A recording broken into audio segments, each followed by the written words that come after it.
कुछ तो गड़बड़ है ना। Hello dear students, welcome to Deductive Academics. This is a magnifying glass. देखा होगा आपने, सीआईडी वगैरह अक्सर इसको यूज करती होती है फिंगरप्रिंट्स वगैरह को मैग्नीफाई करके देखने के लिए, राइट। लेकिन this is just a lens. Light इसके आर पार जा सकती है, ठीक है, समझ में आता है, लेकिन हम कोई ऑब्जेक्ट्स को बड़ा करके कैसे दिखा पा रहे हैं, इसकी क्या प्रॉपर्टी है, राइट। अब देखो, ये सब समझने के लिए हमको सबसे पहले तो ये समझना पड़ेगा कि लेंसेज क्या होते हैं और उनकी डिफरेंट डिफरेंट टाइप्स क्या होती हैं और उनकी प्रॉपर्टीज़ क्या होती हैं। ये सारा कुछ हम कवर करने वाले हैं इसी वीडियो में, ठीक है। देन हम हमारी अगली वीडियोस में इसको पढ़ेंगे कि ये हमको बड़े साइजेस के इमेजेस क्यों बना के दे रहा है और ये कैसे हेल्प करता है सीआईडी की केसेस को सॉल्व करने में, ठीक है। So let's start this video.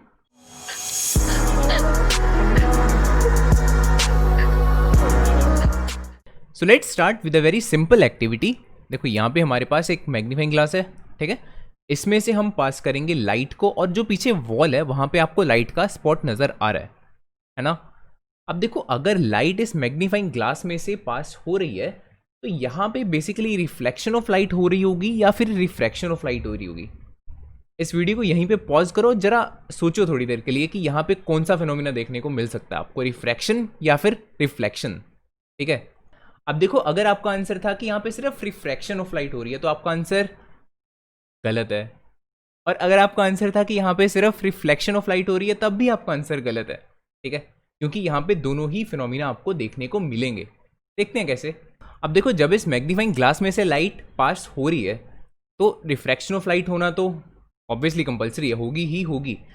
पहली बार जब लाइट एयर से ग्लास में एंटर करेगी तब रिफ्रैक्ट करेगी, और दूसरी बार जब वो ग्लास को लीव करके अगेन एयर में जा रही है तब रिफ्रैक्ट करेगी। दैट मीन्स इस मैग्नीफाइंग ग्लास की वजह से लाइट 2 बार रिफ्रैक्ट करेगी, है ना। तो refraction of light it is very clear कि होगी ही होगी। लेकिन रिफ्लेक्शन ऑफ लाइट, हाँ, रिफ्लेक्शन ऑफ लाइट भी हो रही है। अगर आप इस मोमेंट पे यहाँ पे देखो, इस मैग्नीफाइंग ग्लास को ध्यान से, आप देख रहे हो कितना ब्राइट सा स्पॉट नजर आ रहा है लाइट का। This is due to the reflection of light. अब देखो, इस मैग्नीफाइंग ग्लास वाले केस में रिफ्लेक्शन ऑफ लाइट हो रही है या नहीं हो रही है, इस चीज़ को आप ऐसे भी समझ सकते हो। यहाँ पे मैंने एक मोबाइल फ़ोन को फिक्स किया हुआ है एक ट्राइपॉड पे, उसकी फ्लैशलाइट ऑन करके, ठीक है। अब इसी मोबाइल फ़ोन के सामने मैं रखने वाला हूँ यही वाला मैग्नीफाइंग ग्लास, कुछ ऐसे, ठीक है। अब देखना है यहाँ पे, अगर रिफ्लेक्शन ऑफ लाइट यहाँ पे हो रही है तो आपको कैसा देखने को मिलेगा। सबसे पहले यहाँ से लाइट रेज आएंगी मोबाइल फ़ोन से और वो हिट करेंगी इस ग्लास की सरफेस पे, लाइक दिस, है ना। एंड उसके बाद अगर रिफ्लेक्शन ऑफ लाइट होएगी, दैट मीन्स इसका सिंपल सा मीनिंग ये है कि लाइट रेज बाउंस बैक करेंगी उस ग्लास की सरफेस से और वो हिट करेंगी वॉल को। दैट मीन्स हमको पीछे वॉल पे कहीं ना कहीं लाइट का स्पॉट नजर आना चाहिए, है ना। एंड यू विल क्लियरली से इट, यहाँ पे देख रहे हो ये जो स्पॉट बन रहा है लाइट का, it is due to the reflection of light, ठीक है। तो it must be very clear that lenses के केस में रिफ्लेक्शन भी होती है और रिफ्रैक्शन भी होती है, ठीक है। Now you might be thinking कि अरे ये तो बहुत डिफिकल्ट काम हो गया, हमको लेंसेज के केस में रिफ्लेक्शन ऑफ लाइट भी पढ़नी पड़ेगी, रिफ्रैक्शन ऑफ लाइट भी पढ़नी पड़ेगी। The answer is no. Lenses के केस में आपको सिर्फ और सिर्फ रिफ्रैक्शन ऑफ लाइट को स्टडी करना पड़ेगा, रिफ्लेक्शन को नहीं। क्यों? क्योंकि मोस्ट ऑफ द लाइट का पार्ट जो इसमें से पास होएगा इस लेंस में से, वो क्या होता है, रिफ्रैक्ट करता है। रिफ्लेक्शन नो डाउट होती है लेकिन बहुत ही कम, ठीक है। जैसे मिरर्स के केसेस में हमने रिफ्लेक्शन ऑफ लाइट पढ़ी थी, है ना, वहाँ पे लाइट का कुछ ना कुछ पार्ट, बहुत लिटिल सा पार्ट एब्जॉर्ब भी होता है, लेकिन हमने उसको कंसिडर ही नहीं किया। क्यों? क्योंकि that is very you can say negligible part, ठीक है। मोस्ट ऑफ द पार्ट जो मिरर्स पे स्ट्राइक करता है, क्योंकि वो सिल्वर्ड होता है ना बैक साइड से, इसलिए वो क्या हो जाता है, रिफ्लेक्ट हो जाती है लाइट, ठीक है। सिमिलरली यहाँ पे लेंसेज के केसेस में most of the part light का जो इसमें से पास करेगा वो क्या हो जाएगा, रिफ्रैक्ट कर जाएगा, इसमें से पास हो जाएगा। बहुत थोड़ा सा पार्ट होता है जो यहाँ पे रिफ्लेक्ट बैक करेगा, हम उसको यहाँ पे कंसिडर नहीं करने वाले हैं, ठीक है। अब देखो, जो ये मैग्नीफाइंग ग्लास है, दिस इज अ लेंस, ये मैं ऑलरेडी आपको बता चुका हूँ। इसके अलावा जो ये स्पेक्टिकल्स होती हैं, दीज आर ऑल्सो लेंसेज। इसके अलावा जो कॉन्टैक्ट लेंसेज होते हैं, वो तो नाम से ही पता लग रहा है, that is also a lens, ठीक है। तो इन सभी के केसेस में रिफ्रैक्शन ऑफ लाइट हो रही है। अगर रिफ्रैक्शन ऑफ लाइट ना होती तो अगेन मैंने पहले भी बोला था रिफ्रैक्शन वाली वीडियो में, ये स्पेक्टिकल्स किसी काम के ना होते, ठीक है। So thank God refraction of light हो रही है, अदरवाइज, ठीक है। इसके अलावा अगर हम डिवाइड करें लेंसेज को, we have 2 kinds of lenses. One is the convex lens, ठीक है, and other one is the concave lens. जैसे कि मिरर्स के केस में हमने पढ़ा था, कॉनकेव मिरर और कॉन्वेक्स मिरर, ठीक है। अब देखो कॉन्वेक्स लेंस, इसको ऐसे रिप्रेजेंट करते हैं हम, और जो दूसरा लेंस होता है कॉनकेव लेंस, इसको हम ऐसे रिप्रेजेंट करते हैं। ना अगर मैं आपसे पूछूं कि जो ये मेरे पास लेंस है, ये कौन से टाइप का लेंस है, ये कॉनकेव लेंस है या फिर कॉन्वेक्स लेंस है, और हो सकता है अगर आपने लेंसेज अच्छे से नहीं पढ़े हुए, अगर आप बिल्कुल बिगिनर हो, तो आप बोलो कि सर ये तो किसी के जैसा भी नहीं लग रहा है, ये तो बिल्कुल गोल है, ना तो ये कॉन्वेक्स है ना ये कॉनकेव है। ऑब्वियसली अगर आपने पढ़े हुए लेंसेज थोड़े से तो आपको पता होगा ये चीज़, लेकिन बिगिनर्स को ये डाउट होता है कईयों को, ठीक है। इसीलिए इस चीज़ को मैं बताना चाहता हूँ कि ये जो पिक्चर्स होती हैं बुक्स में कॉनकेव और कॉन्वेक्स लेंसेज की, ये उनके साइड व्यूज़ हैं, ये फ्रंट व्यूज़ नहीं है, ठीक है। फ्रंट से आप देख के आइडिया नहीं लगा सकते कि ये कॉनकेव लेंस है या फिर कॉन्वेक्स लेंस है। सो कैसे आइडिया लगेगा हमको कि ये कॉनकेव लेंस है या फिर कॉन्वेक्स लेंस है? इसको टच करके देखो, अगर इसको मैं सेंटर से टच कर रहा हूँ, ये काफ़ी थिक है यहाँ से, ठीक है। लेकिन अगर मैं इसकी साइड से इसको टच करके देखूँ यहाँ से, तो ये काफ़ी थिन फील हो रहा है मेरे को, ठीक है। इस वे में हम आइडिया लगा सकते हैं कि कोई लेंस कॉनकेव लेंस है या फिर कॉन्वेक्स लेंस है। ये सेंटर से थिक है यहाँ से, ठीक है, और साइड से थिन है, that means it is convex lens. आप देख रहे हो पिक्चर में, सेंटर से वो थिक है और साइड से वो क्या होता है, थिन होता है। उसका उल्टा होता है कॉनकेव लेंस। जो ये स्पेक्टिकल्स है मेरी, ठीक है, these are the concave lenses. अगर मैं इसको सेंटर से ऐसे टच करूँ, इट इज़ वेरी थिन, लेकिन अगर इनकी साइड से मैं टच करूँ, इट इज़ वेरी थिक, ठीक है। सो इस वे में आप आइडिया लगा सकते हो कि कौन सा लेंस कॉनकेव लेंस है और कौन सा लेंस कॉन्वेक्स लेंस है। अब देखो, इस कॉन्वेक्स लेंस की शेप को और अच्छे से समझाने के लिए मैं आपको एक सिंपल सी एनिमेशन दिखाने वाला हूँ। यहाँ पे यू कैन से एक टैबलेट जैसी चीज़ पड़ी है, ठीक है। फ्रंट से देखने पे आपको बिल्कुल ये स्फेरिकल लग रही है, जैसे कि ये लेंस आपको दिखाई दे रहा है एकदम स्फेरिकल, राइट। लेकिन जब आप इसको साइड से देखते हो, then you get to know that ये जो टैबलेट है, this is thick from the centre लेकिन thin from the sides. End से ये पतली है लेकिन सेंटर से it is very thick, that means it is, इसकी शेप कैसी है, कॉन्वेक्स, ठीक है। जैसा कि ये लेंस है, ये भी ऐसा ही है, सेंटर से ये थिक है, साइड से अगर मैं इसको देखूंगा, साइड से इसके एंड से ये काफ़ी थिन होगा, ठीक है। सो ऐसी शेप होती है किसी भी कॉन्वेक्स लेंस की। सिमिलरली अब कॉनकेव लेंसेज की शेप को समझने के लिए एक सिंपल से एनिमेशन देखते हैं। Let's say this is a wall. जिस भी मिस्त्री ने बनाई ये wall, let's say he was not very expert, ठीक है। सामने से आपको बहुत अच्छी खासी लग रही है, लेकिन साइड से अगर आप देखोगे तो आप इस वॉल को देख रहे हो, ये ऊपर और नीचे से तो बहुत अच्छी है, लेकिन सेंटर से उसने बहुत पतली बनाई है ये वॉल, ठीक है। इस तरह की शेप को हम बोलते हैं कॉनकेव, ठीक है। जो कॉनकेव लेंसेज होते हैं वो भी ऐसी ही शेप के होते हैं। सेंटर से अगर आप उनको टच करके देखोगे वो पतले होते हैं, लेकिन साइड से अगर उनके एंड से आप टच करके देखोगे देन वो काफ़ी थिक होते हैं, ठीक है। I hope it is clear. अब इस वीडियो का बाकी का पार्ट कंटिन्यू करने से पहले मैं आपसे एक छोटी सी रिक्वेस्ट करना चाहता हूँ।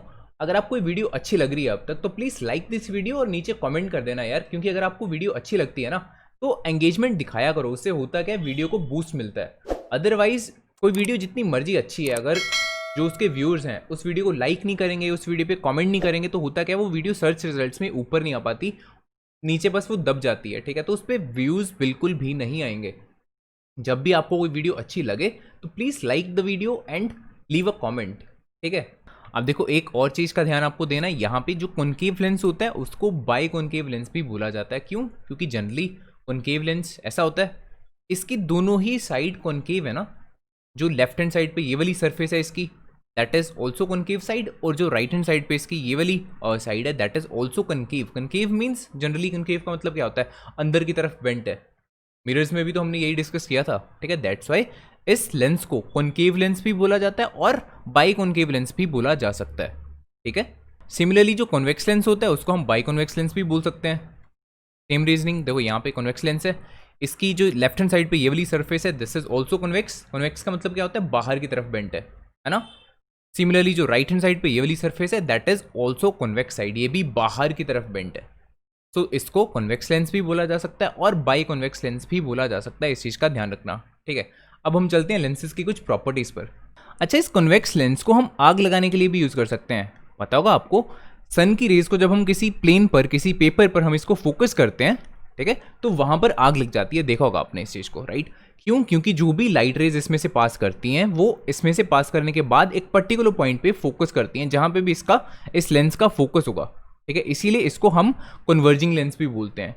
सिमिलरली जो कॉनकेव लेंस होता है, ठीक है, वो क्या करता है, जो भी लाइट रेज इसमें से पास करती हैं उनको फोकस नहीं करता है एक पर्टिकुलर पॉइंट पे, बल्कि उनको और ज़्यादा डाइवर्ज करता है, और ज़्यादा दूर दूर कर देता है एक दूसरे से। दैट्स वाई कॉनकेव लेंस जो होता है इसको हम क्या बोलते हैं, डाइवर्जिंग लेंस। ठीक है, कन्वर्ज का मतलब क्या होता है, एक पर्टिकुलर पॉइंट पे मीट करवाना। डाइवर्ज का मतलब क्या होता है, एक दूसरे से और दूर ले जाना। ठीक है, अब देखो एक काफ़ी इंटरेस्टिंग केस लेके चलते हैं। लेट्स सपोज मैं किसी जंगल में फंस गया हूँ और मेरे को आग लगाने की ज़रूरत है। मेरे पास कोई लाइटर नहीं है, मेरे पास कोई पत्थर नहीं है रगड़ने के लिए, कुछ नहीं है। ठीक है, वहाँ पे आग लगाने के लिए अगर तो देखो मेरे पास ये कन्वेक्स लेंस होगा, फिर तो मेरे को कोई डिफिकल्टी नहीं है, मैं इजीली आग लगा सकता हूँ। लेकिन अगर मेरे पास ये कन्वेक्स लेंस नहीं है, फिर तो बहुत प्रॉब्लमेटिक काम हो जाएगा ना।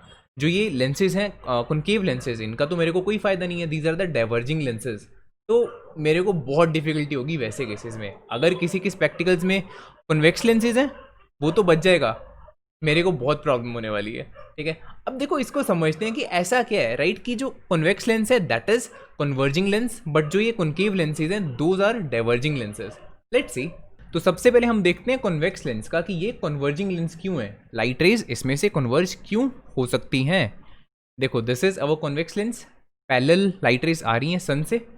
अब लाइट रेज सीधा तो इसमें से पास होंगी नहीं, रिफ्रैक्ट करेंगी। क्यों? क्योंकि लाइट रेज रेयर मीडियम से डेंसर मीडियम में एंटर करने वाली हैं। Air is the rare medium, glass is the denser medium. अब देखो रेयर से डेंसर मीडियम लाइट रेज जब भी जाती हैं, आपको पता होगा टूवर्ड्स द नॉर्मल बेंड करती हैं। लेकिन टूवर्ड्स द नॉर्मल तो ठीक है, बेंड तो करती हैं, लेकिन नॉर्मल्स कहाँ पे हैं? सबसे पहले हमको नॉर्मल्स ड्रॉ करने पड़ेंगे यहाँ पे, है ना। अब यहाँ पे ध्यान दो, इस लेंस की दो स्फेरिकल सर्फेसेज हैं, एक तो ये लेफ्ट वाली, है ना, और दूसरी ये राइट हैंड साइड वाली। अभी लाइट रेज कौन सी सरफेस पे हिट करेंगे? लेफ्ट हैंड साइड वाली सरफेस पे। सो हम नॉर्मल्स कहाँ पे ड्रॉ करेंगे? लेफ्ट हैंड साइड वाली सरफेस पे। इस चीज का ध्यान देना, ठीक है। अब देखो नॉर्मल्स को ड्रॉ करने के लिए सबसे पहले हमको क्या करना पड़ेगा, इस लेफ्ट हैंड साइड वाली स्फेरिकल सरफेस को एक्सटेंड करना पड़ेगा टू अ सर्कल। देन हम इसका सेंटर ऑफ कर्वेचर बना सकते हैं, है ना। This point, this is the centre of curvature of the first surface. अब हमको पता है कि इन चारों पॉइंट्स पे जहां पे भी लाइट स्ट्राइक करी थी, उन पे जब हम नॉर्मल ड्रॉ करेंगे तो वो इस सेंटर ऑफ कर्वेचर से पास करेंगे, समथिंग लाइक दिस, है ना। अब देखो जब लाइट रेज ग्लास में एंटर करने वाली हैं, अब क्या वो ऐसा स्ट्रेट लाइन पाथ लेके अंदर जाएंगी क्या? नो, क्योंकि रिफ्रैक्ट करेंगी और टुवर्ड्स द नॉर्मल बेंड होंगी, समथिंग लाइक दिस। ठीक है, इसके बाद अब उन्होंने ग्लास को लीव करके एयर में एंटर करना है, लेकिन अगेन वो ऐसा स्ट्रेट लाइन पाथ नहीं ले सकती हैं, है ना, क्योंकि अगेन रिफ्रैक्शन होगी। अब अगेन हमको नॉर्मल ड्रॉ करनी पड़ेंगे, लेकिन सेकंड सरफेस पे अब हम नॉर्मल ड्रॉ करेंगे। क्यों? क्योंकि लाइट रेज अब सेकंड सरफेस से बाहर निकल रही हैं, इस चीज का ध्यान देना। अब सेकंड सरफेस को हमको एक्सटेंड करके एक सर्कल ड्रॉ करना पड़ेगा और वहां पे एक सेंटर कंसिडर करना पड़ेगा, which is the centre of curvature of the second surface. ठीक है, अगेन सेम कॉन्सेप्ट, यहां पे नॉर्मल्स ड्रॉ करेंगे जो कि पास होंगे सेंटर ऑफ कर्वेचर से। अब light rays away from the normal bend होंगी। क्यों? क्योंकि लाइट रेज डेंसर से रेयर मीडियम में जा रही हैं। सो इन नॉर्मल से अवे, दैट मीन्स और ये सेंटर की तरफ आ जाएंगी लाइक दिस। ठीक है, और ऑब्वियसली अगर इनको एक्सटेंड करेंगे तो एक पर्टिकुलर पॉइंट पे ये मीट कर जाएंगी। दैट्स वाई हम इसको कन्वर्जिंग लेंस बोलते हैं। Now using the same concepts, आप कॉनकेव लेंस को भी बहुत इजीली अंडरस्टैंड कर सकते हो कि ये डाइवर्जिंग लेंस क्यों है। इतनी डिटेल में मैं इसको नहीं समझाने वाला, क्योंकि एक एक कॉन्सेप्ट एकदम सेम है, इजीली आप इसको अंडरस्टैंड कर सकते हो। पहली सरफेस पे नॉर्मल्स ड्रॉ करेंगे सबसे पहले, है ना। तो दीज आर द नॉर्मल्स जो कि पास कर रहे हैं सेंटर ऑफ कर्वेचर से पहली सरफेस के। Light rays straight line path लेके नहीं ग्लास में एंटर करेंगी, रेयर से डेंसर जा रही हैं, that means towards the normal bend हो जाएंगी लाइक दिस।